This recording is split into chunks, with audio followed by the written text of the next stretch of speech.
This evening's Dharma talk is called Xenophobia, the fear of the unknown. It's not fear of Zen. It's probably pronounced Xenophobia. Is that correct? Not afraid of Z's.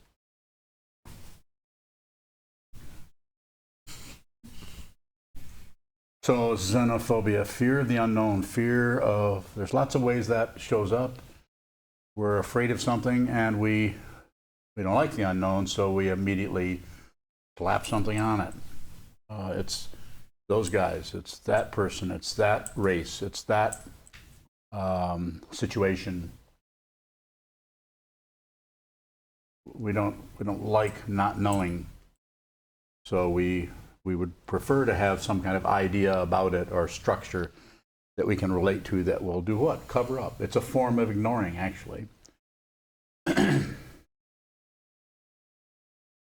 And we see it all over the place. We see everything.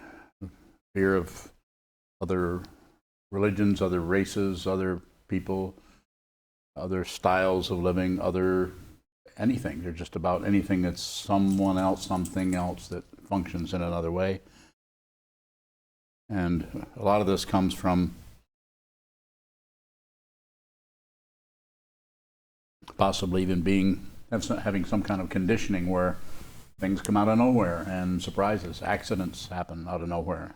So we get a kind of conditioning that makes us be a little bit afraid or suspicious of what's going to happen next, or who this is coming through the door, who is this moving into our town, people's clothing, their overall looks, their skin color.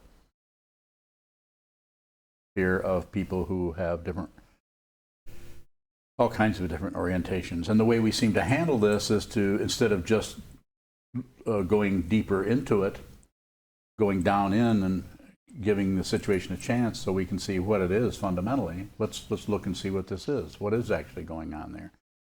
It's very unusual to do that. In this situation, as meditators, this is something that you're actually practicing on. You sometimes have a fear of who we are, who we fundamentally are. So when we sit down to meditate, sometimes those kinds of fears may come up. And the technique that we use here in this particular lineage is called shikantaza, or just precisely this. In other words, we sit down, hold still, very still without being rigid, and we watch what moves. And eventually, over time, you will start to look more deeply into what you've been, covering up.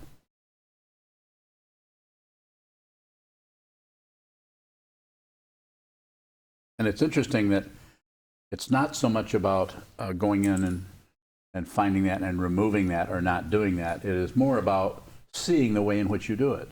Because if you try to artificially move it or get rid of it or dispose of it, or I'm just not going to believe that, or lecture yourself, we can't quite get into the depths of it. We can't kind of get down into the root of the situation.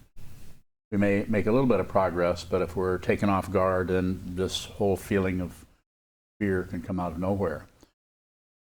Fear can be overwhelming. And so we should respect those who are caught up in xenophobia, those who are caught up in this. Have some respect for these people rather than just, particularly if you don't have that much of an issue in that area, but are upset with others who are doing that. Because if you don't know what it's like to have that, you really don't know what they're dealing with. We're kind of doubling up on the negativity. You already have the one negativity, which is the person, maybe not you, maybe your neighbor, maybe someone you know, maybe on the news has this kind of xenophobia. And rather than go in after them and complain about them or criticize them, you could look at your own lack of openness about them. We have to trust people. We trust not only their intelligence, we have to trust their insanity also. And I'm not kidding you. This doesn't mean give people a break and let them take advantage of you and murder you or something.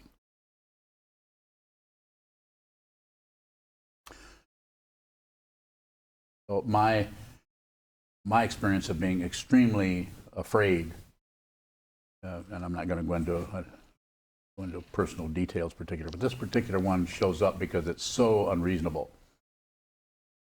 In the late 80s, I got onto a plane to go to California to visit my oldest son, and I was overcome by really, really intense claustrophobia.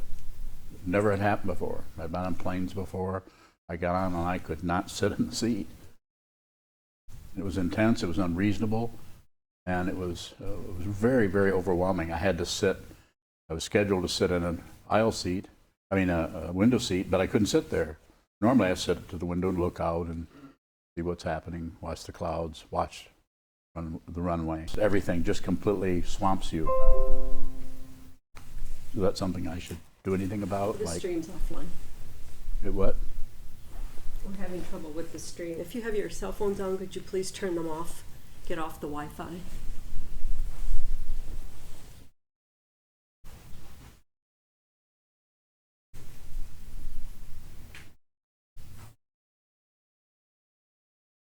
How do you respect somebody's prejudice without normalizing it? So it'd be very situational, and that we could come up with maybe a dozen situations, and that wouldn't be all of them, where where their prejudice would show up in one way in this situation, and another way in another way. Can you give me an example? And that might be good. Usually we don't have to do this, but in this case, maybe so. Give me an example. If somebody has a prejudice against the shop owner down the street who's Middle Eastern, Yeah. and people that I'm related to have difficulty with people that are Muslim. Okay. And then, so that person is in front of you, is saying this or talking like this? Sure, or or using racial slurs. Yeah. Well, depending on the situation, you could just tell them that doesn't make any sense to you, like it's invented. Try to cut into it on some level, but try to get into a conversation with them rather than just criticize them. Say, where is that coming from? What is that about for you? Is that scary? Of course it's not scary. Ever. You're going to run into all kinds of different things, but interact on some level, keep the communication stronger than your opinions about what they're doing.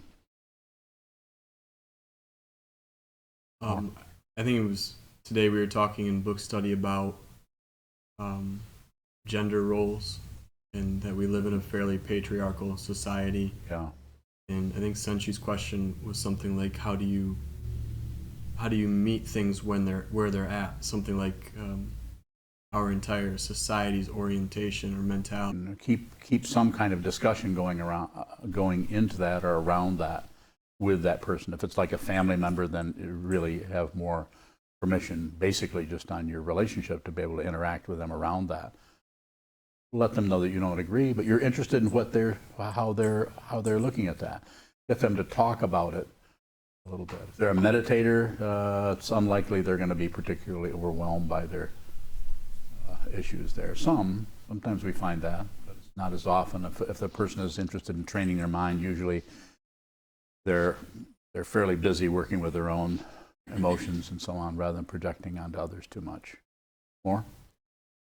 As meditators, what is our responsibility to all the turmoil that is arising socially in our country and around the world?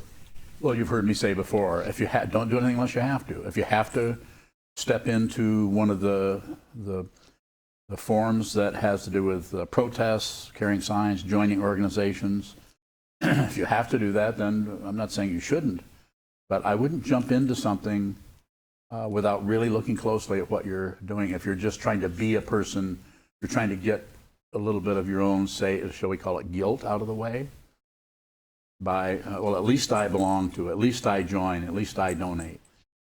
More about our own, identity around that than actually trying to be of help.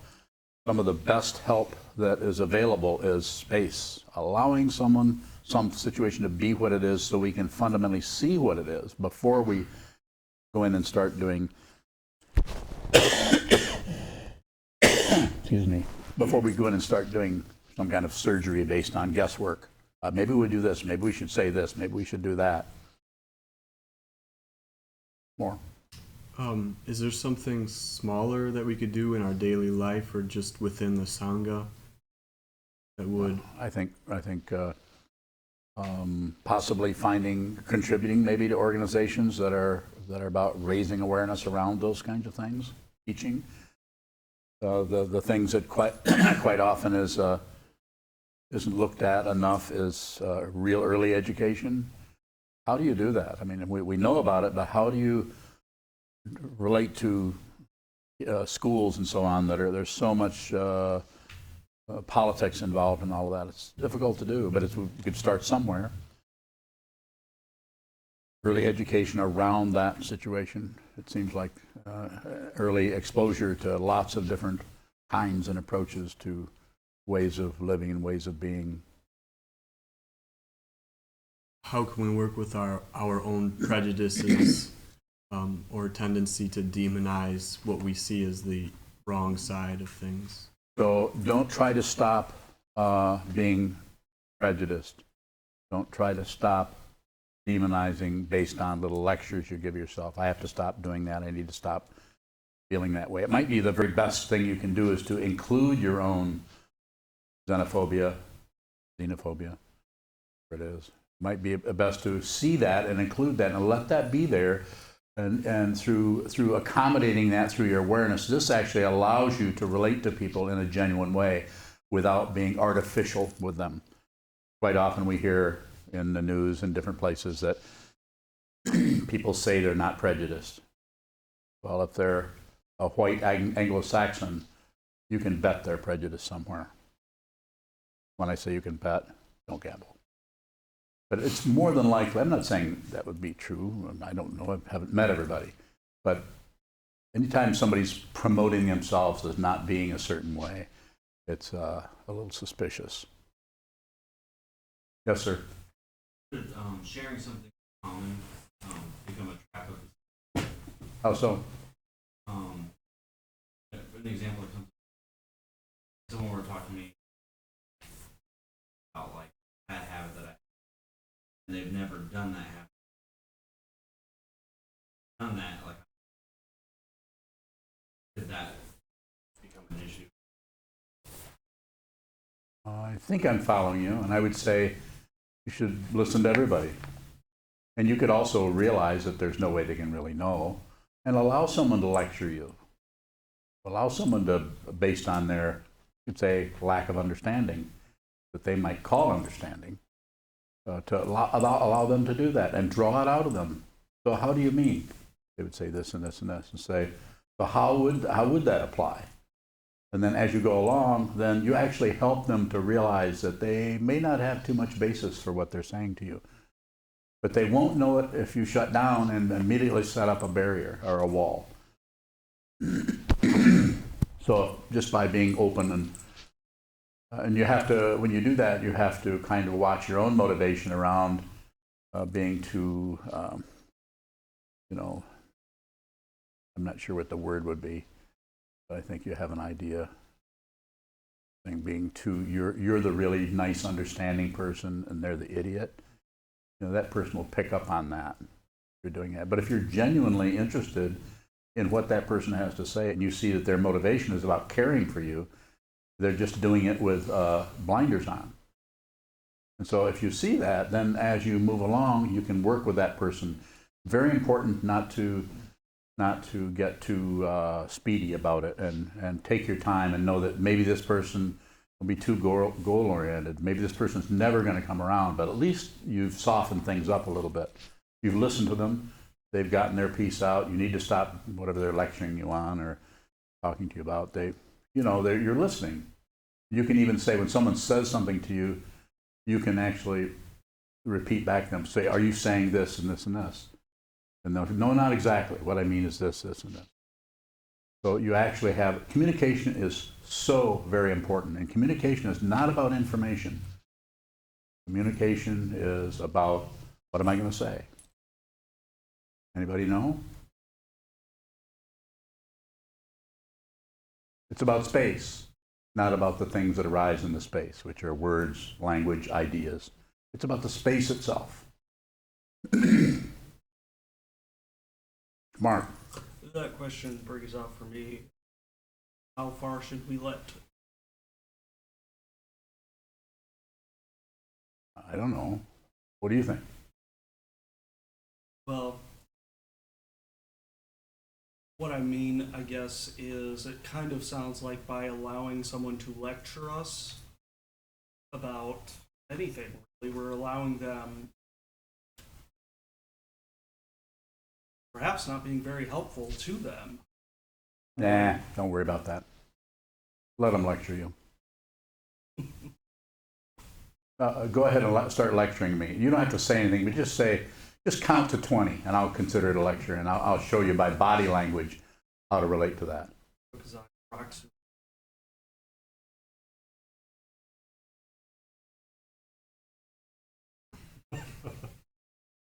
Well, thank And you. that should be fixed immediately. Thank you. Because I my appreciate karma is it. being. Thank you for the help. I Yeah. appreciate your input. And you have to be sincere about it. You can't just be pandering to them. You have to be sincere. And if you're sincere, the only way you can be sincere is to see that they're coming to you out of their own suffering, not out of their clarity. That's their way of covering up their own. Anytime anybody's telling you anything, including this old man, they're coming out of their lack of clarity.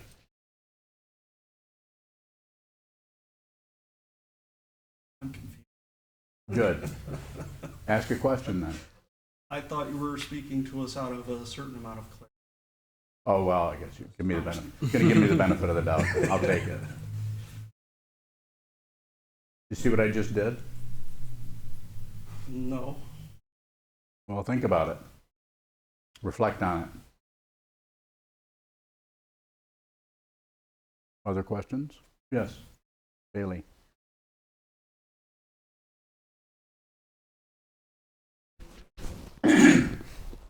If you think they're an idiot, then that's all right. That can stay right there. But if you actually do that and then don't do anything with it, then you can proceed from there to understand why they're acting in a crazy way or they're acting like an idiot. You can see that they're doing it almost invariably because they're suffering. People don't come and lecture you or tell you things or criticize you unless they are trying to get away from their own discomfort. And one of the ways you can get rid of your own discomfort, or at least avoid it for a while, is to see how crazy other people are. Haven't you noticed how easy it is to see how nuts people are? Everybody is so crazy.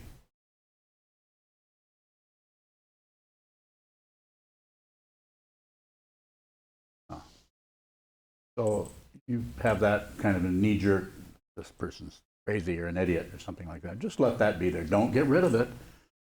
If you're ever going to have any humility at all, it's going to be by seeing that you cannot be somebody other than who you are.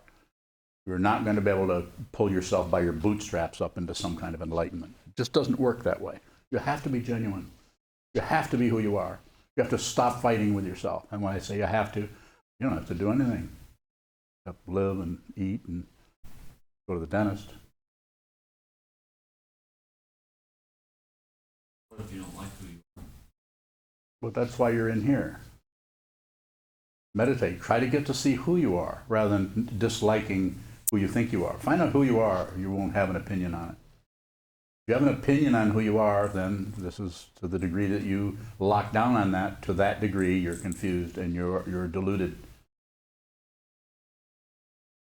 So this is why you're here, so that you can see more clearly how you shut down on yourself or delude yourself or buy into your own negativity or criticize yourself. Criticizing yourself Criticizing others is self-centered. Criticizing yourself is self-centered. Anything to do with some kind of identity, either yours or someone else's, is a form of delusion or self-centeredness. Yes. How does a realized person work with They don't have concepts. That's what you guys have. skeptical? Five, you have Okay, then I'm wrong. Yes? Question from Lisa over in Bellevue this evening. Yes, Lisa. She asks. Do I know her? Is that the Lisa I know? It is. She asks, how do we function or be with the craziness of someone else when it scares us? Well, I think that comes back to the xenophobia. It's scary to us, and if it's actually endangering you, then you could maybe find a way to get away from that person or not run into that person. You're not particularly not cowardly to stay away from somebody who is scaring you. Maybe they're not workable, or maybe you can, if you're really close to them somehow, maybe you can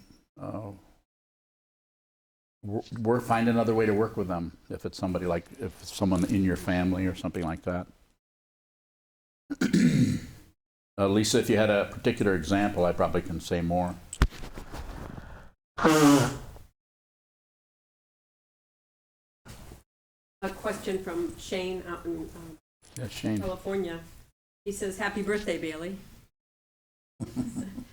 His question, how does prejudice dictate our action?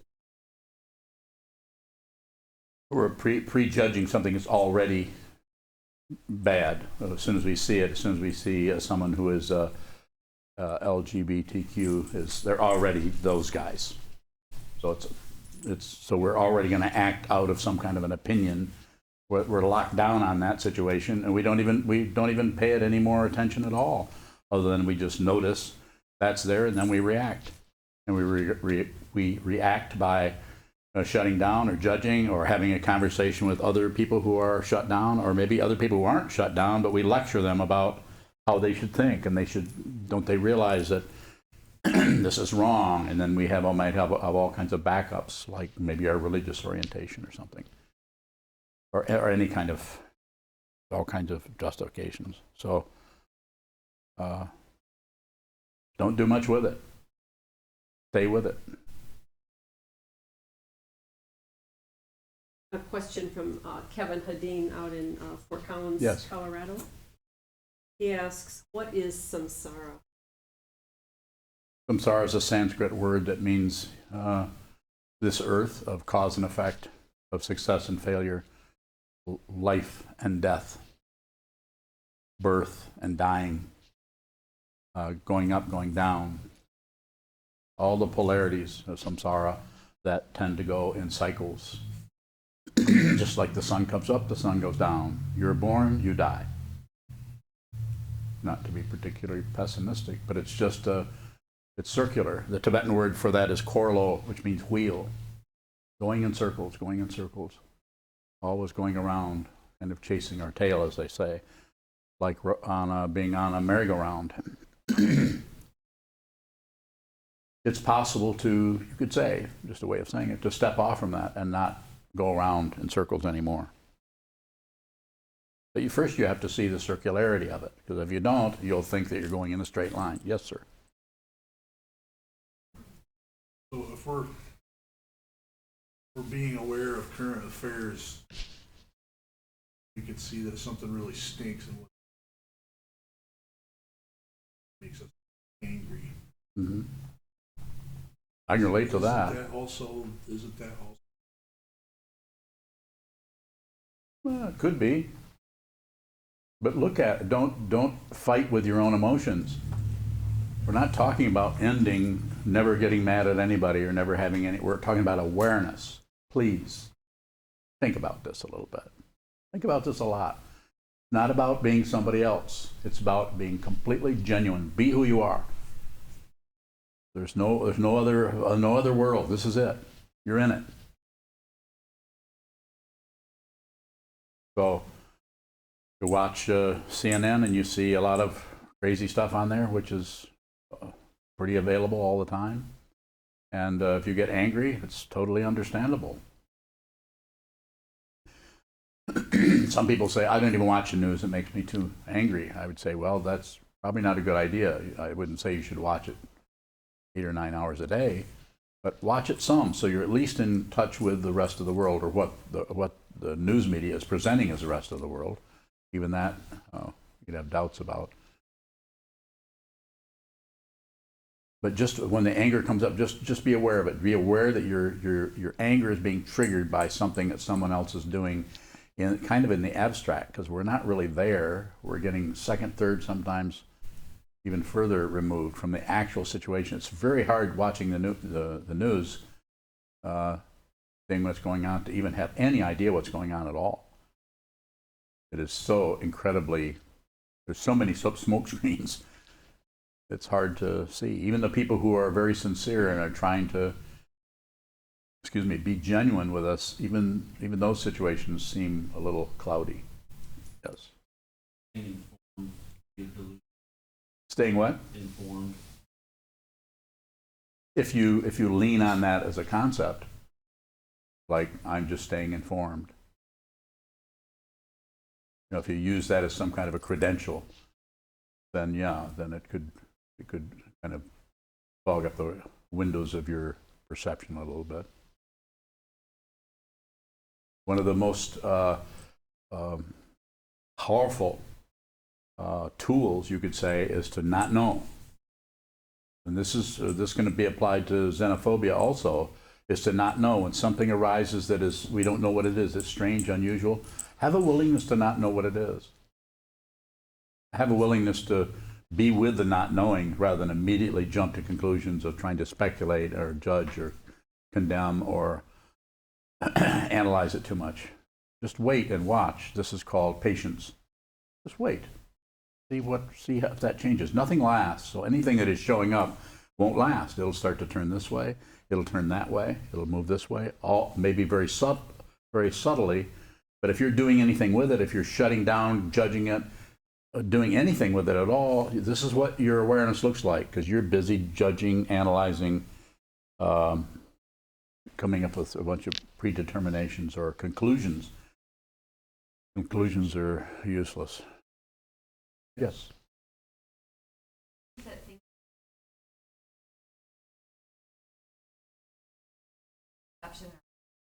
I think it's both. I think we have, you'll even notice sometimes that you're doing fine, and then someone will say something, and they don't even intend maybe to criticize you, but something about something they do triggers something that's kind of stuffed way down deep, and that starts to rise up. It's called mountains out of molehills. We overreact to something, and we find out no, I didn't mean that. Or I'm sorry that I might even apologize, but you're already kind of enraged about it, and you're not really even sure where that's coming from. So there's a little bit of that, and then there's the other part where someone does something that, looking at the situation, makes you angry. There seems to be more clarity in that.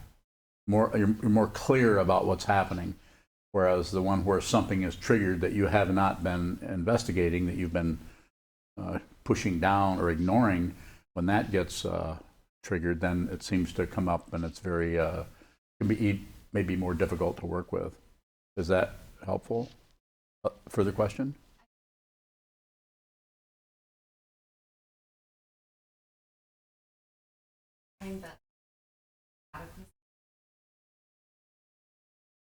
Could be.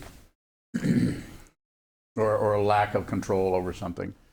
We're just feeling, just that we kind of feel kind of helpless about it. Yeah, so I would say there's probably something to that also. Did you have anything? Xenophobia? What is it about the unknown that we find so frightening?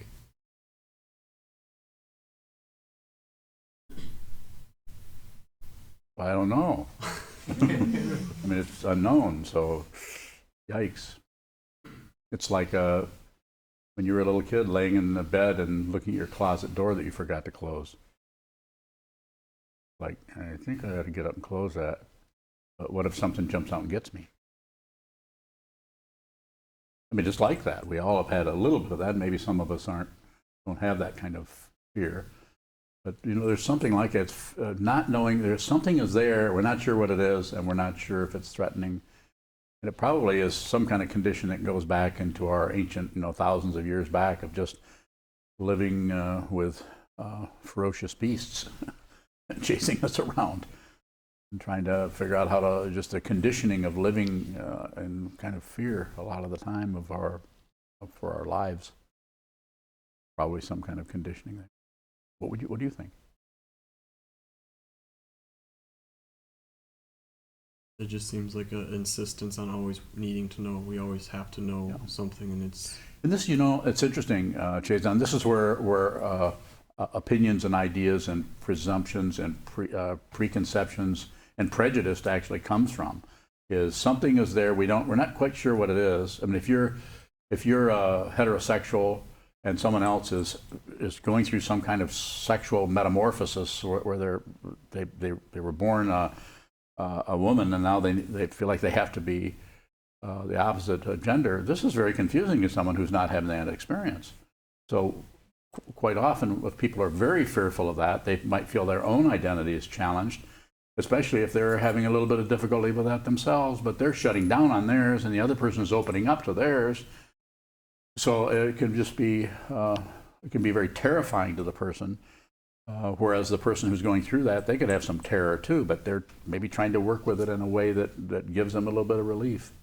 So, I mean, we could go into all the variables in there. There must be as many variables as there are people. That whole idea of sexual gender identity and so on, very complicated. Can we become willing to not know? I think it's through practice. And one of the ways we do it here, the main way we do it here, is to sit down and over and over, always beginner's mind, as Suzuki Roshi taught back in the 60s in California, is always return to beginner's mind. Every time you sit down, you never get to be a good meditator. You always return to beginner's mind. Sit here and not know how to meditate, other than just sit still, do nothing, just observe what happens. And you'll see that the awareness will begin to sink deeper and deeper and deeper into what? The unknown. But it takes a while. First, you have to maybe witness 1,500,000 thoughts a day, or 5 years, 8 years, 20 years. You just have to watch them without interfering. The thoughts arise, don't push. The thoughts arise, don't pull. So don't get aggressive with your thoughts. Don't get grasping with your thoughts. And don't distract yourself or shut yourself off. And it takes a while to do that. So that's how we do it, slowly over a period of time. More? Mark? The mean to enter solitude.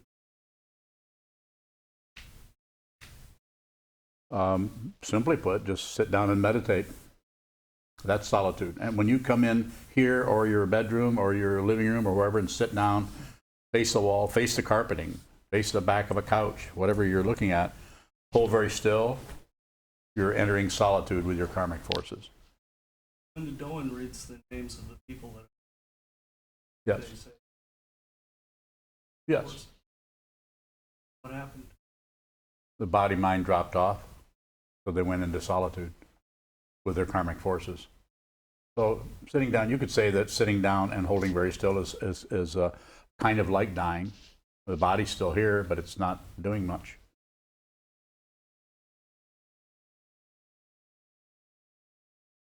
Certainly.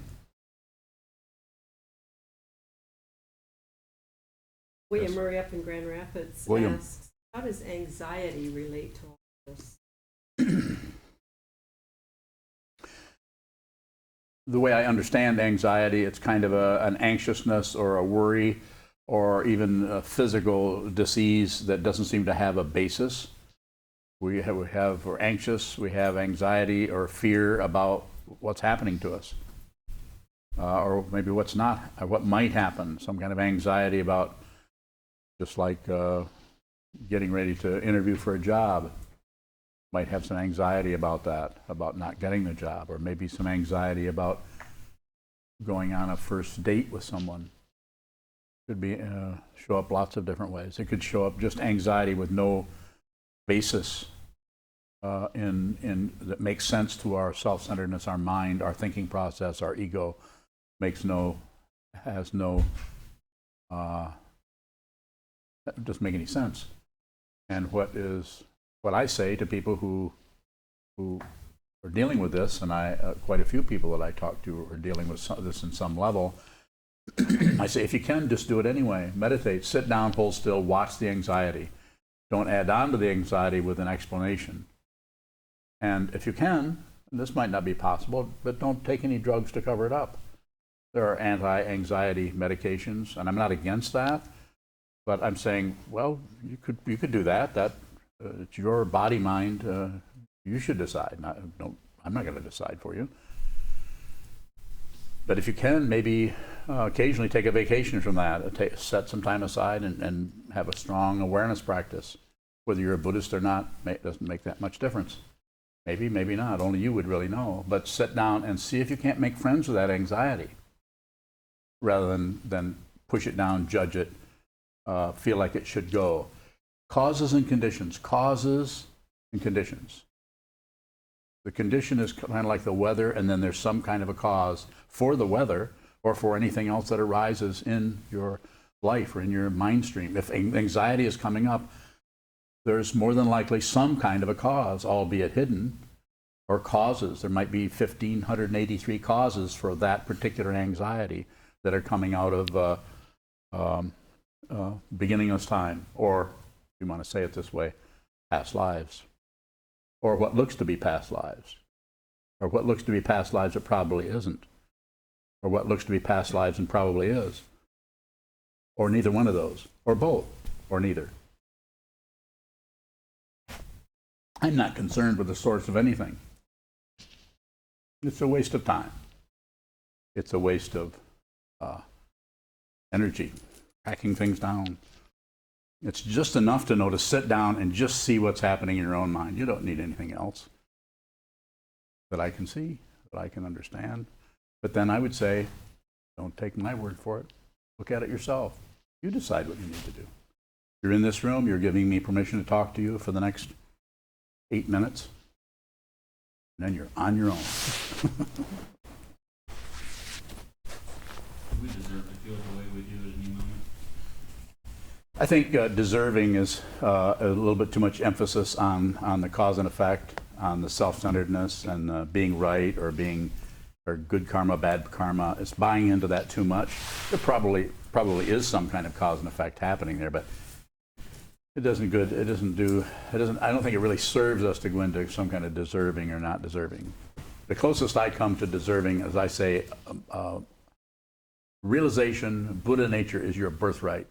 If you want it, then practice the way of the Buddha that was taught 1,500 years ago, 2,000, 2,500 years ago, that's been taught 300 years ago, 400 years ago, 10 years ago, being taught right now. Listen to what's being said. This is a cumulative tradition that comes down from thousands of years ago, probably goes even before the Buddha, that's saying you are not separate from anything. Everything is dependently arisen. The very self that you think that you are, that's separated from someone who is a criminal, or someone who is totally insane, or someone who is who's going off this direction or that direction, away from the particular lifestyle that you lead, and it looks totally different. You're not separate from them. That's your family, human beings. And so it is your birthright to understand that you're not separate from anyone. You don't have to join something. You don't have to do something. You don't have to understand something that you already are. If you see who you are, there's nothing left to do. Unless people ask you questions. Yes? That tapestry. This is something that I put here so that I have something really soft to stand on when I want to stand up. It's called a rug. And there happens to be a dragon on it, which I don't want to see this come up missing, because I know you like dragons. This was given to me quite a long time ago. It's a Tibetan-style rug, and it's quite often used for the entry to sitting down place. Makes me feel fancy. Dragon drug. Yes. Is there anything you've done in your life?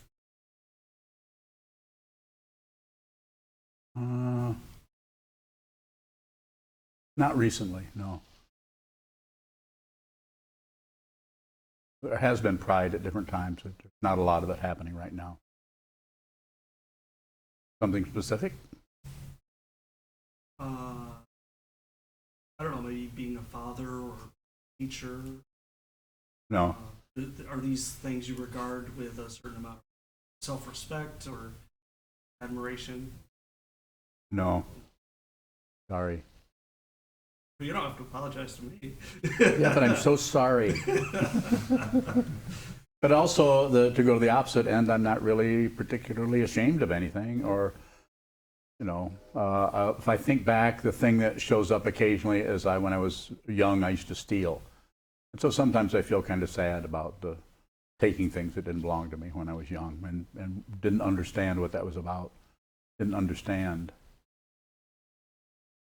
So that's not particularly ashamed. I was young.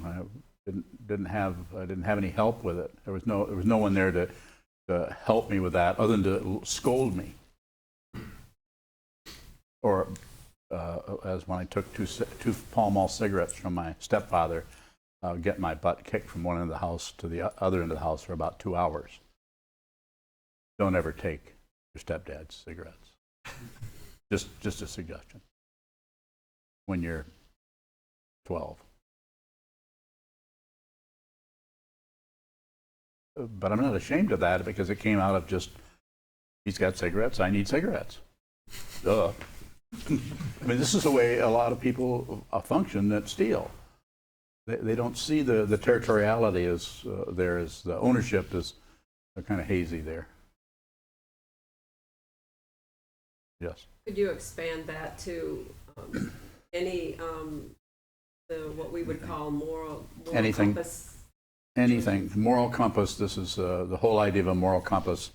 If you don't understand that, the whole idea of moral compass, this is having some kind of direction so that you don't have to relate to things as they are. And I'm not saying it wouldn't be a time where you have some rules and laws that a person should follow, but even if you're 8 or 9 years old, we should talk to the person about that and see.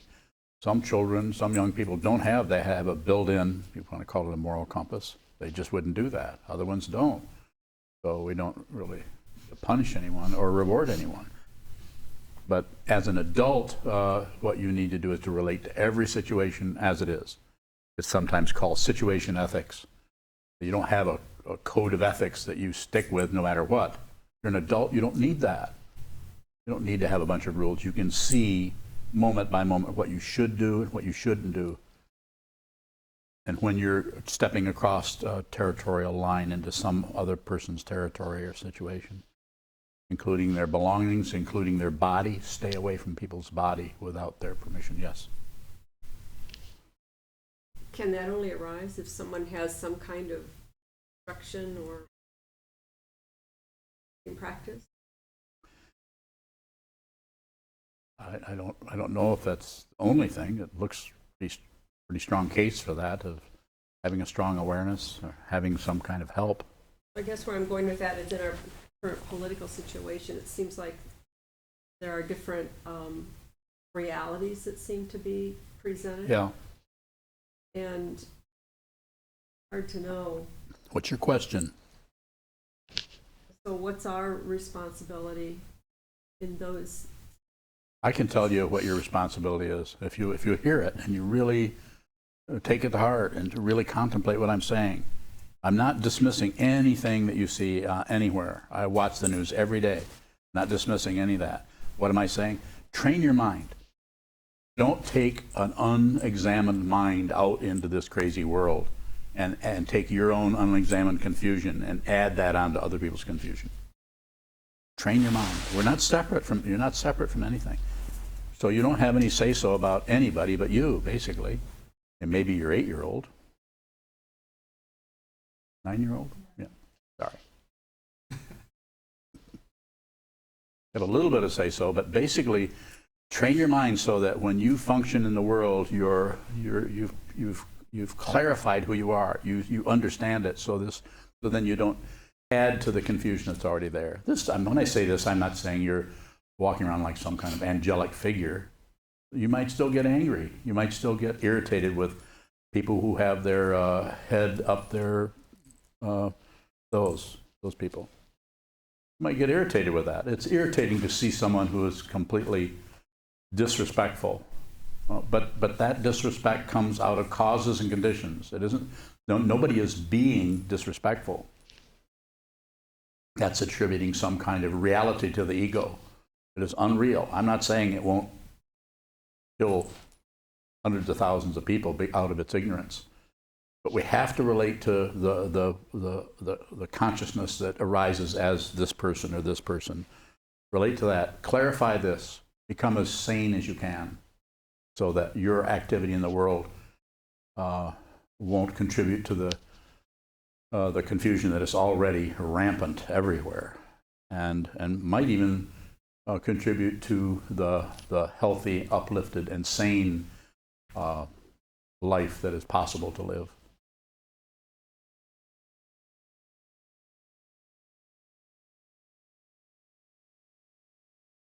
Any further questions before? JD? Do you think most people are too attached to their opinions?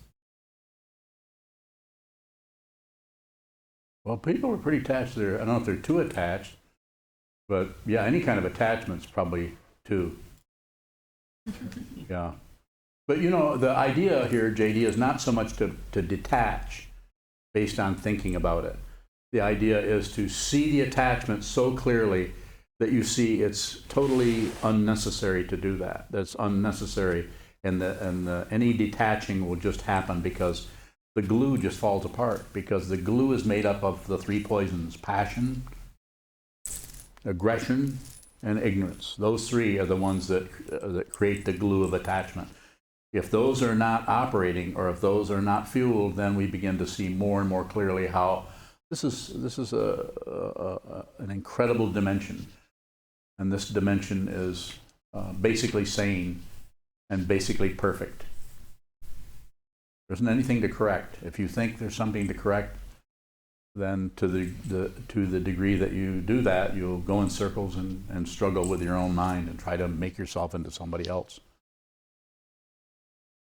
Sure. Isn't a lot of our samsara created because we're too attached to desires and opinions and all these crazy things in our head?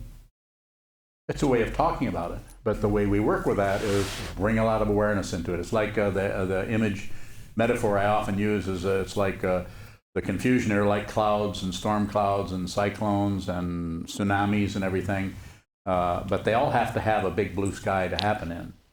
And so you need to change, if I say it this way, through meditation practice, you change your allegiance over from grasping at the clouds, fighting with the clouds, arguing with the clouds, judging the clouds, being attached to the clouds, to being a blue sky. Just be a blue sky, and then these things that come back and forth, because that's what you are anyway. Your primary nature is awakened.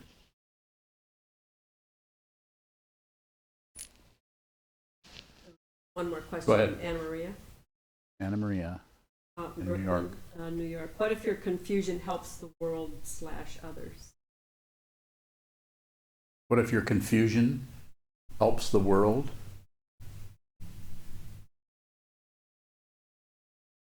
So I'm not sure. I mean, I'm following what she's saying, but I'm not sure where that's going. Confusion is helping others.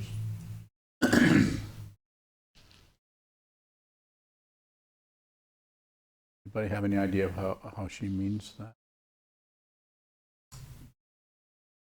I think I would say that's an interesting question, because you could be protesting injustice, as you, Uh-huh. out of confusion, but nevertheless protesting. Okay, that's pretty good. That's probably fairly accurate. Not a compliment, by the way. Thank you. You're welcome. That may be where Anna Marie is going with that, you know, that someone is actually protesting. So yeah, that may be something to that. Going along that same line, I've not said somebody shouldn't protest or shouldn't join a movement or march on Washington. I had several students, few students that went to Washington during the women's march there a while back.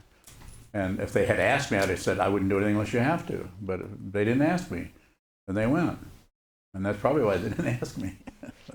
They wanted to go, and they should go. People should do. I don't know what you need to do, so I'm not going to stop you from doing something if you say, well, I think I need to do this or do that, even though it might seem to be involved and might be confusing or something. I think each person has their own way of working in the world. So, but there's probably something to what you said. I'll find out tomorrow. I'm going to talk to her tomorrow morning. I'll check in with her. Let me know if I was right. Oh, I will. I'll send you a text right away. I love You it. nailed it. You nailed it. Okay. Thank you so much.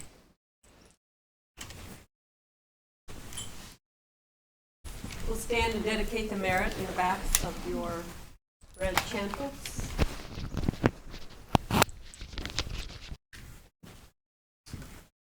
I'd also like to remind everybody about the donation boxes we have in the hallway.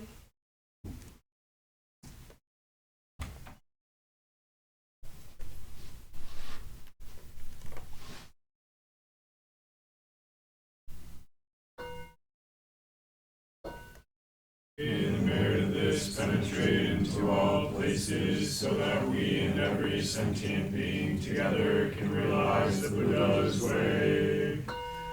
Jiho San Chi Chihu Shizon Musa Moko Sa Moko Jahoromi. The 10 directions, the 3 worlds, all Buddhas, all venerable ones, Bodhisattvas, Mahasattvas, the great Prajna Paramita.